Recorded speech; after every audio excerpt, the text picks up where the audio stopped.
प्रशांत आचार्य प्रशांत जी की एक और रील है, इसका रिएक्शन लेते हैं, ठीक है। इसकी पूरी रील सुनते हैं इनको, ठीक है। are doing well abroad. Very few of them are innovators or creators. We do well in operations roles. We are very disciplined and diligent people. We are called the model minority because we get assimilated, we follow rules, and all that makes us very good operations people.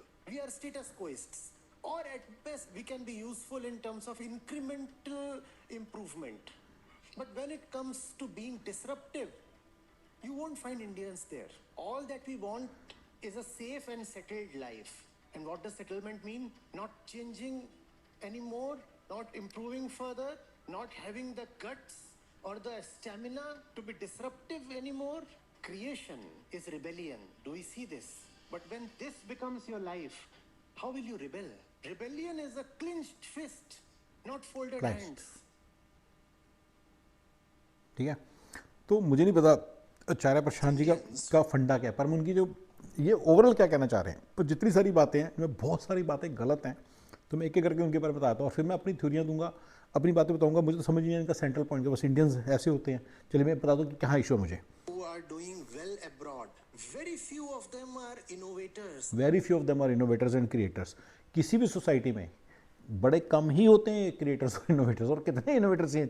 15 CEO Indians हैं।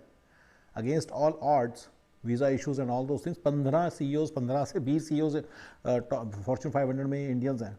मुझे नहीं पता आपको कितने चाहिए थे, इससे ज़्यादा कितने चाहिए थे। बाकी देश के लोग भी तो हैं, उनको भी तो चांस दो, ठीक है। अब मैं आपको एक सिंपल सा मैथ बता देता हूँ। वेरी फ्यू ही होते हैं। फॉर्च्यून 500 में टोटल कितने CEOs हैं? 500, राइट। और कितने अमेरिकन हैं? 330 मिलियन, 33 करोड़। तो फ्यू ही तो है वो भी। तो मुझे नहीं पता वेरी फ्यू से आप क्या कहना चाह रहे हो। मतलब मेरे लिए तो काफ़ी सारे हैं, राइट, काफ़ी सारे हैं। मतलब इनफैक्ट मैं आपको यहाँ पे एक छोटी सी बात बता देता हूँ कि जो आप लोगों को नहीं पता होगी, आचार्य जी आप थोड़ा सा देखना, आपकी काम आ सकती है बात। 2003 से पहले, 4 से पहले जो अमेरिका आया और जिसने ग्रीन कार्ड अप्लाई किया ना, 2006 से पहले, 7 से पहले लगा लो, 7 से पहले जिसने ग्रीन कार्ड अप्लाई किया ना, उसका ग्रीन कार्ड टाइम से आ गया। यानी कि 2007-8 में उसका GCAD आ गया, फिर उसका धीरे धीरे उसका ग्रीन कार्ड निकल गया, ठीक है। लेकिन जिसने 2007 के बाद, 2007 में ना बुश ने करंट किया था ग्रीन कार्ड प्रोसेसिंग को, जिसकी भी पिछली एप्लीकेशन लगी थी सबको एक ग्रीन कार्ड दे दिया बेसिकली। मेरा भी उसी में आया। तो 2008 में जिसने अप्लाई किया उसका आज भी नहीं आया, उसका आज भी नहीं आया।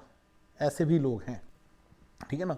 EB3, EB2, EB1 का भी फंडा होता है, बहुत सारे फंडे होते हैं, बट मैं बड़े बड़े तौर पे एम्प्लॉयमेंट कैटेगरीज बता रहा हूँ कि जो एम्प्लॉयमेंट बेस्ड कैटेगरीज हैं उनमें से EB3 का आज भी नहीं आया।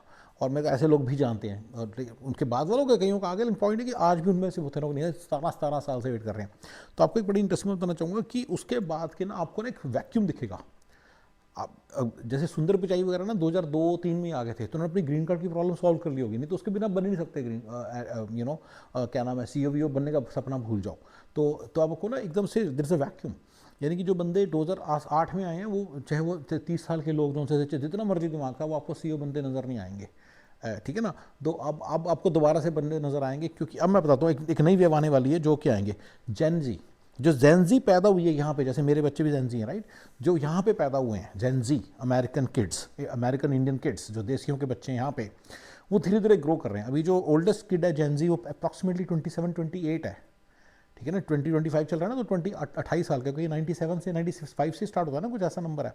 तो जो भी नंबर है उसके हिसाब से लगा लो, बट 29 साल के हैं। इस उम्र में CEO नहीं बनेंगे, लेकिन आगे आगे और 5-7 साल में जो 32, 33, 35 के रीच होने लग जाएंगे ना, जो यहाँ पे पैदा हुए हैं, वो CEO बनने लग जाएंगे। तो मेरी ये प्रेडिक्शन है जो मैंने बहुत पहले की थी। स्पेशली तेलुगु और तमिलियन जो बंदे हैं, बड़े मेहनती होते हैं और बड़े एजुकेशन ओरिएंटेड होते हैं और बड़े स्मार्ट होते हैं, तो उनके जो बच्चे हैं वो अभी CEO बनना स्टार्ट होंगे। फॉर्च्यून 500 के अंदर 250 कंपनी के अंदर इंडियन होंगे CEO। ये मेरी प्रोडिक्शन है। जेनजी के बाद जब जेनजी 50 साल की हो जाएगी ना, ये सबको रिप्लेस कर देगी, क्योंकि उनमें TDS हैं, बैठते हैं, टिक के बैठ के काम करते हैं, स्पेशली तेलुगु, तमिल, कन्नडिगाज, मतलब देखो जो है सो है। कुछ महाराष्ट्र भी ऐसे होते हैं, बंगाली भी होते हैं, ऐसे बथेरे हैं। उनके जब बच्चे बड़े हो जाएंगे ना, तो जो बंदे आए थे, तो आपको पता होगा माइग्रेशन 93 में स्टार्ट हुई, 93-94 में, और 2001-2 तक बड़ी मास माइग्रेशन हुई इंडियंस की। उन सबके ग्रीन कार्ड भी आ गए, which is like one of them is me. उनके बच्चे जब हुए, तो उनके बच्चे उनसे अभी वो बनना स्टार्ट होंगे। जब उनके बच्चे निकलेंगे ना, 20, 30, 31, 32, 35 के होंगे, which is in another 5 years आपको दिखने लगेंगे। Neal Mohan is one example, young age में ही बन गया CEO, राइट। तो ये सारी कंपनियों के CEO इंडियन होने वाले हैं। फॉर्च्यून 500 में से 250